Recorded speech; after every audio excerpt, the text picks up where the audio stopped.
बिस्मिल्लाहिर्रहमानिर्रहीम। अस्सलाम वालेकुम। कैसे हैं आप सब? जहाँ रहें खुश रहें, आबाद रहें। आज मैं आपके साथ मटन बिहारी बोटी मसाला की रेसिपी शेयर करूंगी। बकरा ईद पे मटन बीफ हर घर में मौजूद होता है। आप इस रेसिपी को बकरा ईद पे ट्राई कर सकते हैं। आप इस रेसिपी को मटन बीफ चिकन तीनों में से किसी के साथ भी बना सकते हैं। कोरमा कढ़ाई ये तो हर कोई बनाता है, रूटीन से हट के आप थोड़ा सा डिफरेंट अपने घर वालों के लिए बनाएं। मैं ये रेसिपी बोनलेस मटन से बना रही हूँ। आप बीफ भी ले सकते हैं, चिकन भी ले सकते हैं। आप इस रेसिपी को विद बोन भी बना सकते हैं और बोनलेस के साथ भी बना सकते हैं। बहुत ही मजेदार बनती है, आप भी जरूर ट्राई कीजिएगा। अब आप भी इजीली रेस्टोरेंट्स जैसे खाने घर पर बना सकते हैं और वो भी लो बजट में। सबसे पहले मटन को मैरिनेट करेंगे। 1 kg मैंने मटन लिया है।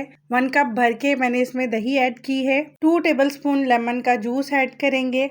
1 टेबलस्पून जिंजर पेस्ट ऐड करेंगे। 1 टेबलस्पून गार्लिक का पेस्ट ऐड करेंगे। जिंजर गार्लिक का पेस्ट फ्रेश बना के ऐड कीजिएगा, बहुत ही अच्छा टेस्ट आता है इससे। आप जितना मीट ले रहे हैं उसके अकॉर्डिंग स्पाइसेस को कम ज्यादा कर सकते हैं। सॉल्ट 1 टीस्पून ऐड करेंगे। किसी भी ब्रांड का बिहारी मसाला 2 टेबलस्पून भर के ऐड करेंगे। 1 टेबलस्पून भर के धनिया पाउडर ऐड करेंगे। आप इसमें धनिया को कूट के भी ऐड कर सकते हैं, उससे भी बहुत ही अच्छा टेस्ट आता है। 1 टीस्पून जीरा पाउडर ऐड करेंगे।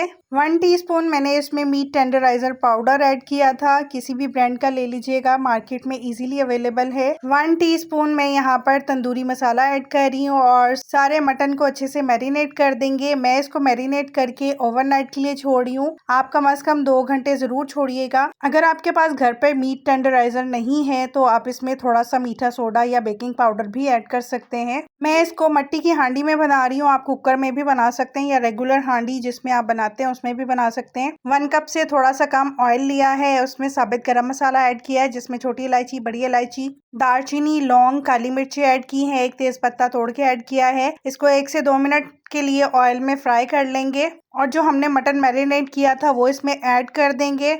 3 से 4 मिनट के लिए हाई फ्लेम पर इसको कुक करेंगे ताकि मटन का जो कलर है थोड़ा चेंज हो जाए और इसकी एक जो स्मेल सी होती है वो खत्म हो जाए। और मुसलसल चम्मच चलाएंगे ताकि दही फटे ना। एक बड़े साइज की प्याज को मैंने फ्राई कर लिया था, वो ऐड कर देंगे। आप चाहें तो गरम मसाले के साथ भी प्याज को फ्राई करके फिर इसमें मटन को ऐड कर सकते हैं। मेरे पास फ्राई की हुई प्याज रखी हुई थी इसलिए मैं इस स्टेज पे ऐड कर रही हूँ। और अगर आप चाहें तो मैरिनेशन के टाइम पे भी प्याज को क्रश करके इसमें ऐड कर सकते हैं। 2 से 3 हरी मिर्चें डालेंगे। 2 गिलास गर्म पानी इसमें ऐड करेंगे और इसको ढाँप के तकरीबन 40 to 50 मिनट्स के लिए लो फ्लेम पर हम कुक करेंगे ताकि मटन अच्छे से गल जाए। अगर आप इसको कुकर में कुक करेंगे तो उसमें तकरीबन 25 से 30 मिनट लगेंगे। मिट्टी की हांडी में मुझे तकरीबन 50 मिनट्स लगे थे मटन को गलाने में, क्योंकि मैंने लो फ्लेम पर कुक किया था और दरमियान में मैंने खोल के चम्मच भी चलाया था। आपको पता मिट्टी की हांडी ज़्यादा देर तक गर्म रहती है और इसमें चीज़ लगने का खदशा भी होता है,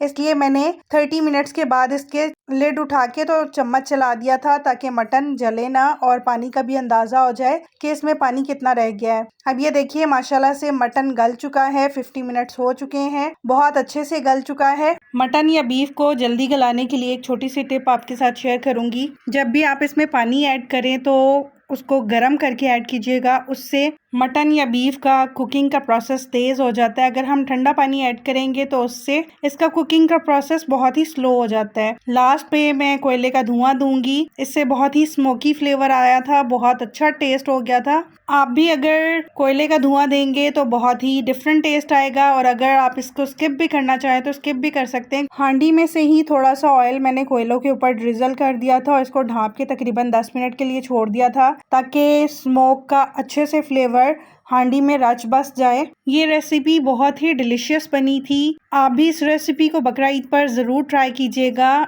इसको गरम गरम नान और सैलेड के साथ सर्व करेंगे। 10 मिनट हो चुके हैं, अब मैं कोयला निकाल लूँगी। एक दफ़ा आप इस रेसिपी को ज़रूर ट्राई कीजिएगा, आपके फैमिली मेम्बर्स को ये बहुत ही पसंद आएगी। कोरमा कढ़ाई की बजाय आपके फैमिली मेम्बर्स भी इसकी फरमाइश करके आपसे दोबारा बनवाएंगे। और लास्ट में हरा धनिया, हरी मिर्चें, जूलियन कट, अदरक, ड्राई रोस्ट, कसूरी कसूरी मेथी 1 टीस्पून ऐड करेंगे। 2 से 3 मिनट के लिए लिड को ढाँप देंगे क्योंकि इसमें जो कसूरी मेथी और अदरक, हरी मिर्ची हमने ऐड की हैं उसका दम के टाइम पे बहुत ही अच्छा फ्लेवर आता है। चूल्हे से मैंने हांडी को उतार लिया है। बस इस हांडी को इसी तरह से ढक्कन ढाँप देंगे, फौरन से सर्व नहीं करेंगे। 4 से 5 मिनट हो चुके हैं। अब मैं इसको सर्विंग डिश में निकालूंगी। मटन बिहारी बोटी मसाला बिल्कुल तैयार है। आप इसको गरम गरम नान, लच्छा पराठा या चपाती के साथ सर्व कर सकते हैं। साथ में सैलड सर्व कीजिएगा। अगर आप भी इस बकरा ईद पे कुछ न्यू और डिफरेंट ट्राई करना चाहते हैं तो इस मटन बिहारी बोटी मसाला को जरूर ट्राई कीजिएगा, बहुत ही मजेदार लगता है। अगर आपको रेसिपी पसंद आई हो तो लाइक कीजिएगा, कमेंट सेक्शन में अपना फीडबैक ज़रूर दीजिएगा।